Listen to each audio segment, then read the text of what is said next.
자, 이제 우리 동영상을 볼 텐데요. 오늘 설교의 제목이 모든 것이 하나님의 은혜의 그런 제목입니다. 자, 한번 보시죠.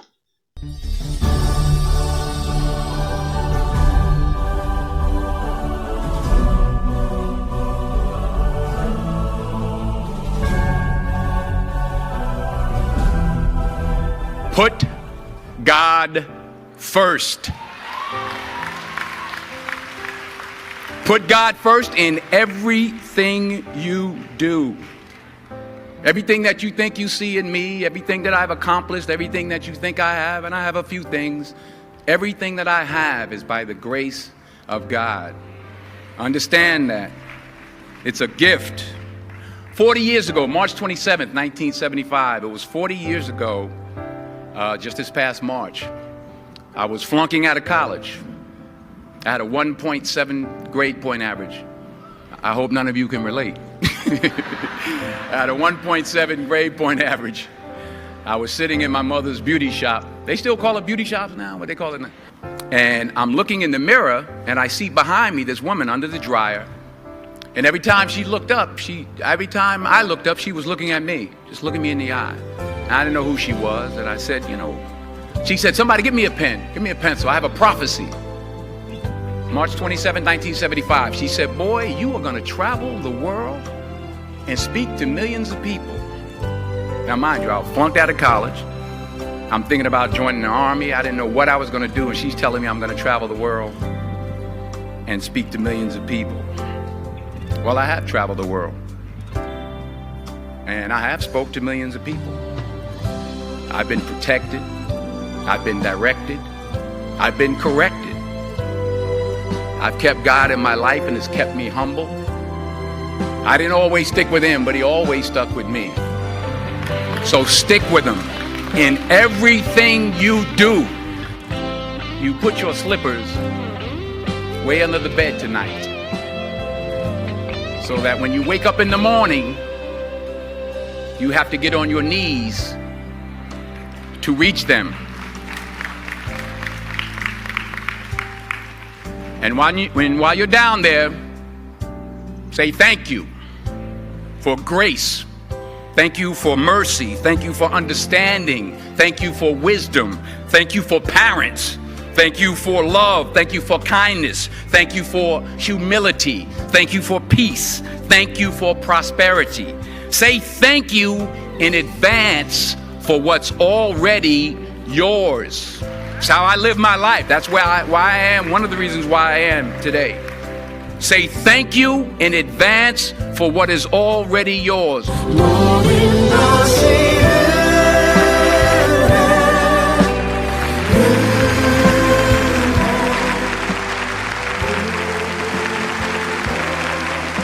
I'm up here to say thank you to God for giving me this ability, for blessing me, for shaping me, for chastising me, for teaching me, for punishing me, for allowing me to be a vessel and touch people around the world.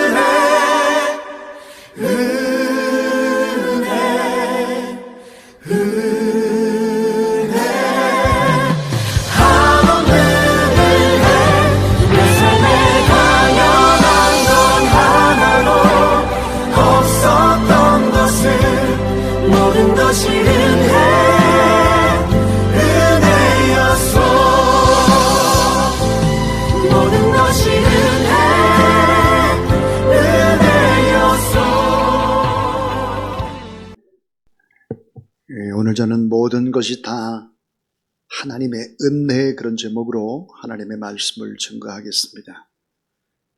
사랑하는 여러분, 삶에서 만나는 고난이 오히려 축복이 될 때도 참 많습니다. 자, 척박한 광야 속에서 오히려 하나님의 지혜와 하나님의 도움을 더 절절히 느끼고 인생에 바뀐 사람들도 있습니다. 이 다윗은 지구상에서 가장 험한 곳 엔게디 광야에서 많은 시간을 보내게 됩니다. 이 엔게디 광야에 이제 이 다윗이 숨어들었을 때는 현상금 붙은 도망자 신세였죠. 가장 척박한 곳에서 보냅니다. 근데 다윗은 그의 삶들을 돌아보면서 이런 고백을 합니다.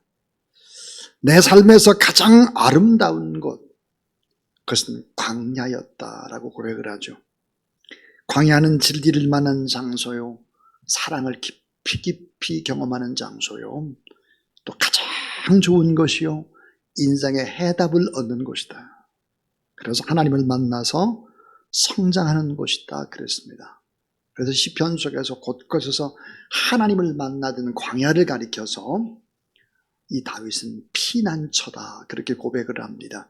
37번이나 반복해서 하나님을 만났던 광야, 그 광야는 정말 나에게 피난처였다 그렇게 얘기를 하죠. 오늘 성경 속에서 사도 바울은 내가 가장 약할 그때가 돌아보니까 가장 강했을 때다. 그때 하나님이 더 능력을 주셨기 때문에 하나님을 더 겸손하게 구할 수 있었다. 그렇게 얘기를 합니다. 자, 오늘 성경 본문은 여러분 잘 알고 있는 내용입니다. 그런데 오늘 7절 말씀에 보면 이제 바울은 그런 고백을 하죠. 지금 내 육체에 가시가 하나 박혀 있다. 가시. 근데 이 가시는 우리가 상상하는 탕자나무 가시라든지 아카시아 나무 가시라든지 선인장 가시라든지 그런 가시가 아니라 헬라의 원문대로 보면 커다랗고 날카로운 말뚝입니다.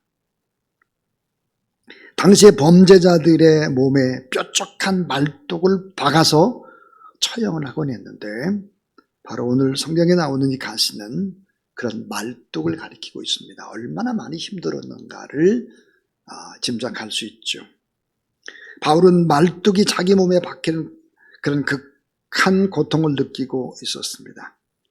바울이 이렇게 너무나 힘들었던 이 가시를 성경학자들은 뭐라고 말하느냐, 육체의 가시가 무엇이었느냐, 세 가지로 보고 있습니다. 그 첫 번째가 뭘까? 대부분의 학자들은 눈병이었다. 바울의 눈병, 안질이었다. 이제 그렇게 보죠. 사도행전 9장에서 사울이 예수 그리스도를 만날 때 강한 빛을 봅니다. 다메섹 도상에서. 그래서 눈이 멀고 상했다. 물론 이제 아나니아에게 가서 하나님 앞에 이제 기도함으로 말미암아 눈이 회복이 되지만 그러나 그때 얻은 안질이 아닐까 하는 생각이 듭니다. 그래서 갈라디아서 4장 15절에 보니까 바울은 이런 얘기를 합니다. 여러분이 할 수만 있었다면 여러분의 눈이라도 빼어서 나에게 주었을 것이다. 이렇게 말했죠. 갈라디아서 4장 15절에서. 그러니까 바울의 눈병을 암시하는 부분이죠. 또 갈라디아 6장 11절도 역시 바울이 눈이 좋지 않았다라고 하는 것을 이렇게 표현합니다. 내 손으로 너에게 이렇게 큰 글자로 쓴 것을 보라. 거의 눈이 보이지 않는 사람들이 쓰는 큰 글자를 가리키고 있습니다. 그래서 이 말뚝, 이 가시는 뭘까? 눈병이었다, 안질이었다 이렇게 보고 있습니다. 또 하나 이 육체의 가시, 말뚝을 뭐라고 보느냐 그러면 하나의 유력한 주장은 당시 바울이 간질을 앓고 있었다. 뇌질환이죠. 이 간질 환자들은 걸어가다가 금방 자빠집니다. 그리고 거품을 품기도 하고 발광을 하기도 하죠. 이런 간질이었다고 보는 것입니다. 고대 근동에서는 이 간질이 악령의 장난이다. 이렇게 해서 이 간질에 걸린 사람들은 이제 침을 뱉어야 나에게 악령이 달라붙지 않는다. 그래서 침을 뱉었다. 이제 그렇게 얘기를 합니다. 그런데 갈라디아 4장 14절에 보니까 바울은 남들로부터 버림받을 만한 질병이 자기에게 있음을 암시하면서 이런 고백을 합니다. 그럼에도 불구하고 갈라디아 교회의 성도들이 자신을 업신여기지 않았다 그랬습니다. 그런데 너희가 나를 업신여기지 않았다라고 하는 이 헬라의 원문을 보면 침을 뱉지 않았다 그런 뜻입니다. 너희가 나에게 침을 뱉지 않았다. 간질병 환자에게 나 침을 뱉습니다. 근데 바울에게 침을 뱉지 않았다. 그러니까 이 바울의 이 가시는 간질병이었다. 이렇게 이제 보기도 합니다. 또 하나, 위장병이라고 보는 거죠. 위장병. 종종 이제 그의 이제 제자인 디모데에게 소화가 잘 안 되는 것에 대한 이야기를 몇 번이나 했죠. 그러니까 이 바울이 가지고 있는 이 가시, 엄청난 말뚝 같은 질병은 눈병이라든지 간질병이라든지 또 위병이라든지 소화가 안 되는 뭐 이런 병들이었다고 보는 것이죠. 큰 육체의 고통, 너무너무 힘들고 어려웠다. 그래서 이 고통에서 벗어나도록 바울이 하나님 앞에 기도를 했는데 몇 번 기도를 했을까? 3번 기도를 했다 그래요. 여러분 3번을 숫자적으로만 생각해서는 안 되는 것이죠. 완전수입니다. 그러니까 하나님 앞에 하나님 제가 죽겠으니까 좀 이 가시를 뽑아주세요. 말뚝을 좀 뽑아주세요. 그렇게 기도하고 또 기도하고 간절히 기도했다 하는 거죠. 자, 그때 바울의 기도를 하나님께서 반드시 들어주셔야 됐는데 저는 이 성경을 읽을 때마다 그런 고백을 합니다. 바울이 얼마나 어려웠을까. 바울의 이 기도는 정말 하나님이 꼭 들어주시면 참 좋았을 텐데. 자, 바울의 기도에 응답해서 돼야 될 이유가 어떤 이유가 있었을까? 3가지 이유가 있다고 저는 생각을 했습니다. 그 첫 번째는 바울 자신을 위해서 하나님이 이 바울의 기도에 응답을 해주셔야 했다. 여러분 바울처럼 주님을 사랑한 사람이 누굽니까? 헌신한 사람이 누굽니까? 모든 걸 바치는 사람이 누굽니까? 먹든지 마시든지 무엇을 하든지 다 저는 주의 영광을 위해 하겠습니다. 이런 사람이 없단 말이에요. 나의 달려갈 길과 주 예수께 받은 사명 곧 하나님의 은혜의 복음 전가하는 일을 마치려 하면 나의 생명을 다 바치겠다. 주님을 위해 모든 것을 바치겠습니다. 그렇게 했던 사람이죠. 이렇게 충성스러운 하나님의 사람이라면 하나님께서 이 바울의 기도를 바울 자신을 위해서 들어주셔야 되지 않았을까. 두 번째는 하나님께서 바울을 고쳐주셔야 될 이유는 뭘까?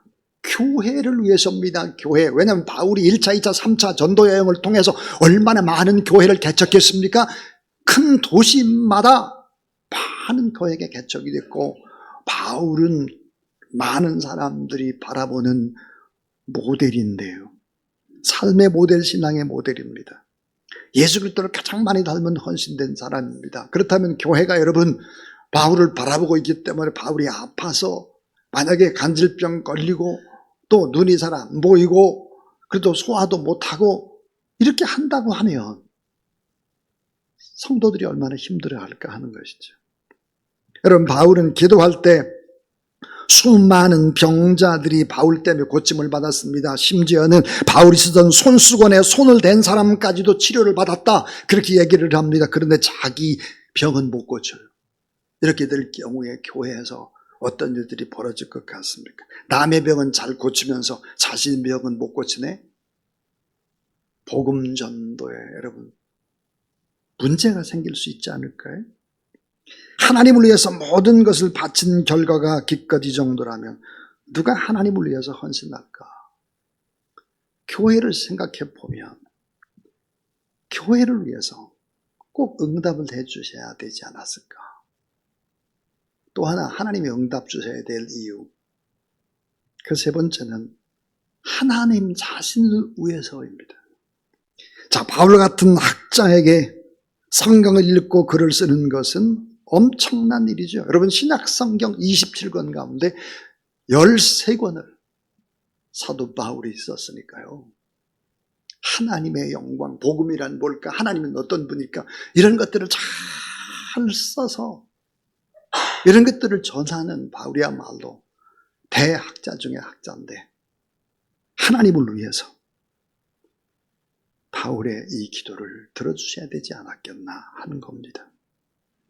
바울 자신을 위해서, 바울이 세운 교회를 위해서, 하나님을 위해서 이 가시, 이 말뚝을 좀 제거해주고 이 바울이 간절히 기도했던 이 기도의 응답을 주셔야 되는 것이 아니었을까.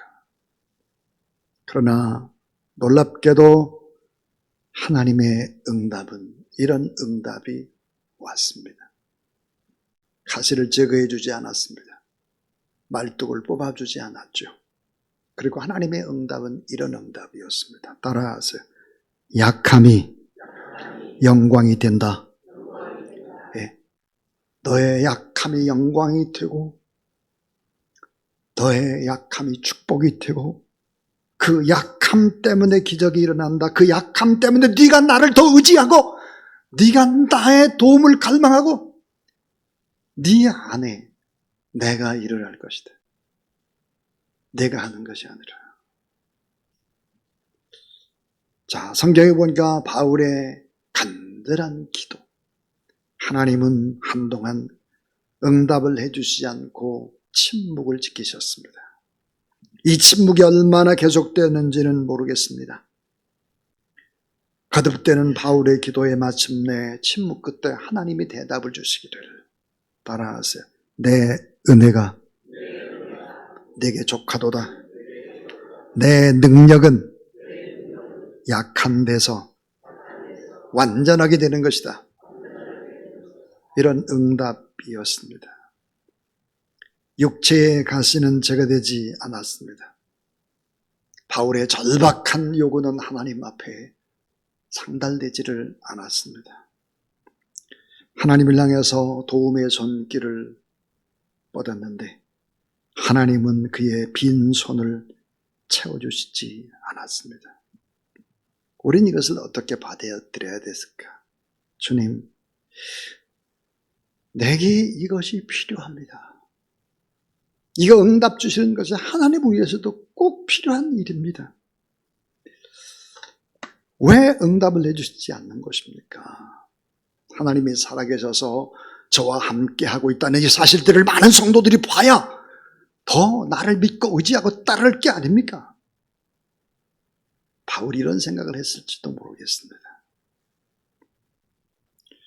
때로는 우리는 하나님께 정당한 청구서를 제출할 때가 있습니다. 하나님 이거 응답 주세요. 하나님을 위해서. 또 이렇게 해주시면 제가 이렇게 살게요. 때로는 정당한 청구서가 아니라 엄포를 가지고 하나님 앞에 나가기도 하죠. 하나님을 겁줘요, 우리가 기도하면서. 진실되게 구했는데 그것이 나 자신만을 위해 기도한 것이 아닌데 들어주실 만도 한데 왜 주님은 들어주시지 않았을까 하는 것입니다. 바울은 놀라운 진리를 터득했습니다. 이게 진짜 기적이구나. 기적 중에 최고의 기적, 엄청난 기적이 바로 그 다음에 펼쳐진다는 사실을 바울은 알았습니다. 바울에게는 대발견의 순간, 엄청난 또 다른 기적의 순간이었습니다. 바울이 가지고 있던 고정관념을 깨는 본질적인 가치, 진정한 행복, 인간의 의지와 인간의 신념이 무너지는 순간 주님이 내 안에서 약한 나를 통해서 주님이 주님의 일을 하실 수 있다고 하는 이 놀라운 진리들을 바울은 만나게 된 것입니다. 세상의 원리와 다른 하나님의 나라의 원리, 하나님의 미랄처럼 썩어질 때 수많은 열매가 맺혀지고 예수 그리스도의 십자가의 원리, 약함의 원리, 이런 원리들을 발견하게 됩니다. 자, 내 은혜가 내게 족하도다. 내 능력은 약한 데서 온전하게 된다. 이 말을 풀어서 설명하면 이런 뜻입니다. 바울아, 너는 그동안 재물이 많아서 그것으로 내 일을 해왔느냐? 바울아, 너는 지식과 능력이 많아서 그것으로 내 일을 해왔느냐? 바울아, 너는 건강하고 힘이 넘쳐서 그것으로 내 일을 해왔느냐? 모든 조건이 좋고 잘 나갈 때 하나님의 일을 잘할 수 있다고 너는 생각했느냐? 아니다. 결코 그것이 아니다. 내가 약하고 힘이 없었을 그때 너는 비로소 나의 일을 할 수 있다. 내가 가난하고 살기 힘들 때 너는 더 나를 의지함으로 나의 일을 할 수가 있다. 내가 일을 많이 하는 것 같지만 내가 하는 것이 아니라 내 안에는 내가 일하고 있다는 사실을 너는 왜 그렇게 모르느냐? 바울은 이 말씀을 들은 후에 그의 사역에 많은 변화가 찾아왔습니다. 바울아, 나는 두렵구나. 네가 큰 능력을 가지고 나를 위해서 일한다고 하다가 겸손을 잃어버릴까 참 두렵구나. 바울아, 내가 너를 자랑하는 그런 일들이 참 두렵구나. 나는 내가 위대한 일을 하는 것을 보고 싶지 않다. 내가 나를 더 닮아가는 것을 보고 싶다. 난 내가 나를 겸손히 의지하는 것을 보고 싶다. 성공하고 출세하는 그 자체보다 네가 또 하나님을 의지하는 그 모습이 진짜 아름다운 너의 모습이다. 그래서 나는 너에게 가시를 주었다. 이 가시로 인해 내 안에서 나의 능력이 완전해진다는 사실을 너는 왜 알지 못하느냐? 이제 저는 설교를 마치면서 이 가시 말뚝의 진정한 의미가 뭘까? 이것이 왜 축복이 될까? 하는 이 얘기를 마지막으로 드리려고 합니다. 따라하세요. 겸손할 수 있다면 최고의 복을 받은 것이다. 겸손할 수 있다면 최고의 복을 받은 것이다. 겸손. 사람이 겸손 못해요. 조금만 잘나보세요. 고개를 바짝 쳐듣죠. 돈 좀 있어 보세요. 좀 잘나보세요. 얼마나 교만해지는지 몰라요. 몸이 건강하다고 펄펄 뛰어보세요. 그 몸으로 실수하고 넘어지고 자빠지는 것입니다. 똑똑한 사람일수록 돈이 많은 사람일수록 비범한 능력의 소유자일수록 교만해집니다. 뭘 갖춘 사람은 자신을 드러내죠. 자랑합니다. 자기가 했다는 것입니다. 사랑하는 여러분, 겸손할 수 있다면 최고의 축복을 받은 것이다. 하나님 앞에. 세상 사람과 다른 것이 우리가 누구일까요? 우리는 한없이 나 자신을 낮출 수 있는 사람입니다. 그래서 큰 사람이 되는 거죠. 수많은 지도자들이 인생의 클라이막스, 제일 정점에 다다랐을 때 와르르 무너져 내리는 것입니다. 겸손히 작은 일을 하는 인물을 하나님만 높이는 인물 되기 위해서 가시를 허락했다. 그래서 겸손할 수 있다면 최고의 복을 받은 것이다. 두 번째는 따라하세요. 하나님의 은혜를 깨닫는 것은 최고의 축복이다. 예, 하나님의 은혜를 깨닫는 것이 최고의 축복이래요. 하나님의 은혜. 여러분, 이 하나님의 은혜를 깨닫는 사람은 내가 한 것이 전혀 없어요. 내 주변에 하나님이 정말 좋은 사람을 붙여줘서 내가 오늘 이 자리에 있지. 내가 잘난 것이 전혀 없습니다. 내가 한 일보다 난 받은 것이 더 많은 사람입니다. 이렇게 고백하는 사람이 바로 최고의 복을 받은, 은혜를 받은 사람의 은혜.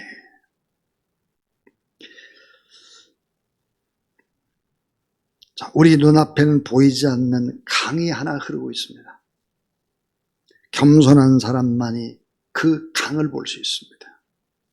그 강은 하나님의 은혜의 강입니다. 내면 세계에서 임하는 축복의 강. 인격이 점점점 변화돼서 생명의 강이 흐르죠. 그 강은 낮은 곳으로 자꾸 내려갑니다. 점점 깊은 곳으로 내려가면서 넓어지죠. 그래서 결국은 은혜의 바다에 다다릅니다. 더 맑고 더 푸르죠. 가시가 있는 곳, 낮은 곳, 바로 그것이야말로 하나님의 은혜의 강물이 가장 깊게 힘차게 약종하는 것. 내가 한 것이 아닙니다. 전 참 부족합니다. 조금 뭐 하고도 내가 다 했다는 거예요. 내가 교회를 위해서 뭐 이것다고 저것다고, 또 뭐 부모를 위해서 이것다고 저것다고, 누구를 위해 이것다고 저것. 아직도 초짜죠. 아직도 세상 사람입니다. 아직도 교회 안에 그런 사람들이 있다 그 말이에요. 오직 겸손한 사람만이 이 강에 들어가서 몸을 흠뻑 담글 수 있죠. 은혜의 강물에 젖어서 내 인생에 정말 행복하구나, 내 삶이 참 아름답구나, 이런 걸 깨닫기 시작하는 것입니다. 그 다음에 이제 마지막은 따라하세요. 역설적 삶은 최고의 축복이다. 예, 역설적인 삶은 성숙해진 사람이 살 수 있는 최고의 축복입니다. 가시의 의미를 깨달은 바울은 뛸 듯이 기뻤습니다. 내가 약할 그때가 바로 강할 때구나. 나의 지식, 나의 혈통, 나의 신비한 체험, 그런 것은 자랑거리가 아니구나. 오히려 나는 나의 약함만 자랑하고 나의 십자가만 자랑하고 나의 부족함만을 자랑하리라. 그래서 오늘 본문에 3번이나 강조하고 있는 게 거듭거듭 나오는 게 뭘까? 나의 약함을 기뻐하고 나의 약함을 자랑한다. 그렇게 고백을 하고, 고린도후서 11장 30절에 보니까 오직 십자가 외에는 나는 자랑할 것이 없다 그랬습니다. 도리어 나의 연약함을 자랑하고 나의 실패를 자랑하고 나의 모자람을 자랑하는 사람, 역설이죠. 약해짐으로써 강해지고 낮아짐으로써 높아지고 죽음으로 다시 사는 것이죠. 사랑하는 여러분, 우리는 하나님 앞에 이러한 인생을 사는 사람입니다. 바울은 이 진리를 발견하고 나중에 이런 고백을 합니다. 이름 없는 자 같으나 유명한 자요, 죽은 자 같으나 살아있고, 근심하는 자 같으나 항상 기뻐하고, 가난한 자 같으나 많은 사람을 부유하게 하고, 아무것도 없는 자 같으나 모든 것을 가진 자로다. 바울이 발견한 이 삶의 원리, 이 진리는 그의 평생의 삶을 지배했습니다. 오늘 크리스찬들이, 오늘 우리 교회가 이러한 모습으로 살아가게 되면 어떤 기적들이 일어나게 될까? 빌보 4장 11절부터 13절에 나는 어떤 처지에서도 스스로 만족하는 법을 배웠습니다. 난 배부를 줄도 알고 굶주릴 줄도 압니다. 난 비천에 처할 줄도 알고 풍족하게 살 줄도 압니다. 배부르거나 굶주리거나 풍족하거나 궁핍하거나 그 어떤 경우에서도 만족할 수 있는 비결을 나는 배웠습니다. 따라하세요. 내게 능력 주시는 자 안에서 난 모든 것을 할 수 있느니라.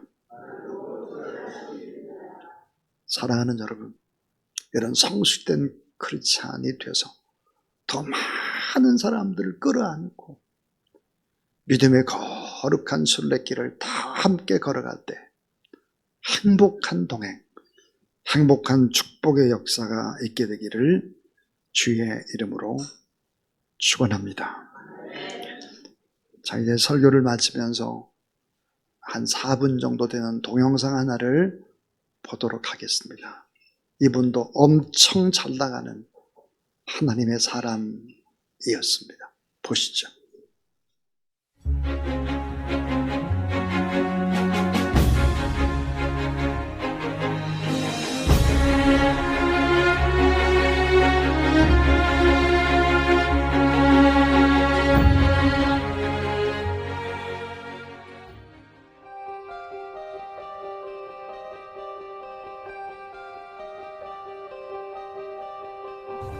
갑자기 몸이 아팠어요.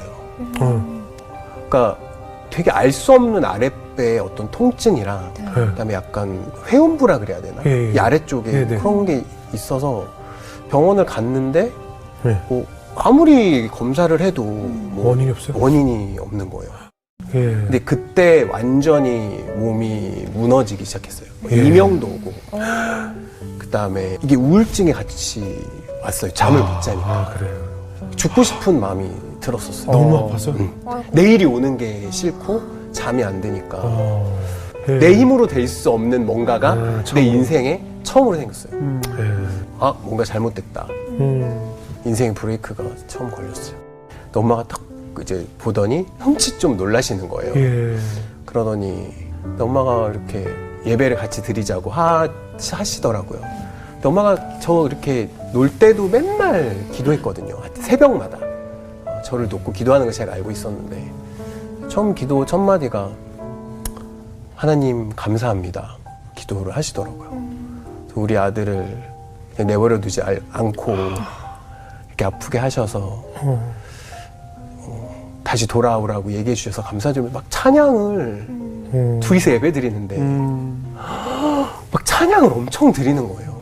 막 감사하다고 찬양을 부르는데 저는 막 너무 화가 났어요. 뭐가 감사할까? 그렇지. 나는 이렇게 아프고 아들 아픈데. 그런데 엄마가 감사하다 그러면서 그래서 그때부터 시작이 된 것 같아요.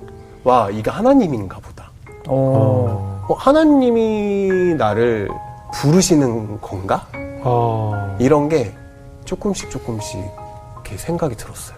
그래서 그때부터 하나님의 어떤 밀당이라고 해야 되나? 네. 막 절대 안 놔주고 이렇게 막 끌어당기는 이런 것들이 시작이 됐어요. 그래서 네. 그때부터 다시 제대로 신앙생활을 했던 것 같고 그 과정이에요. 이게 내 인생의 주인은 나다에서 내 인생의 주인은 하나님이다. 이게 퍼센테이지로 점점 이게 100이 돼야 되잖아요. 예. 그 100으로 만들어가는 그 과정이었던 것 같아요. 이제 그때 제일 힘든 생각이 내일도 똑같으면 어떡하지? 상황이 변하면 안 변하면 어떡하지? 이런 생각이 힘들었는데 또 엄마한테 그런 얘기를 했더니 엄마가 오늘만 살아, 민웅아. 이런 얘기를 해주셨어요. 예. 그래서 어차피 하나님이 주신 하루는 오늘이고 제가 너무 힘들어하고 잠을 못 자니까 야, 너 일어나서 네 침대면은 하나님이 하루 주신 줄 알고 또 하루 그냥 살면 되고 천국이면은 엄만 괜찮다. 너 천국 가면은 그것도 행복이다. 오늘만 살아라. 오늘 그냥 네가 하나님 앞에서 큰 죄 안 짓고 몸은 아프지만 그렇게 열심히 살아내면은 그 오늘 하루하루가 뭐해서 하나님 기쁘게 받으실 거다. 성경을 읽으면서 매일 아침마다 선하신 하나님을 기대하고 또 오늘은 너무 힘들지만 내일 또 새롭게 하루를 주실 하나님을 또 기대하고 그러면서 하루하루 버텼던 것 같아요.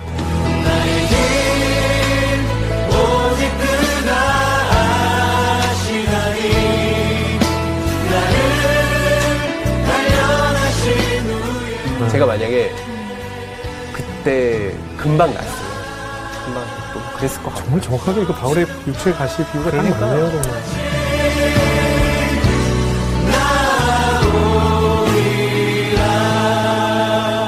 나의 길 오직 그가 하시나니 나를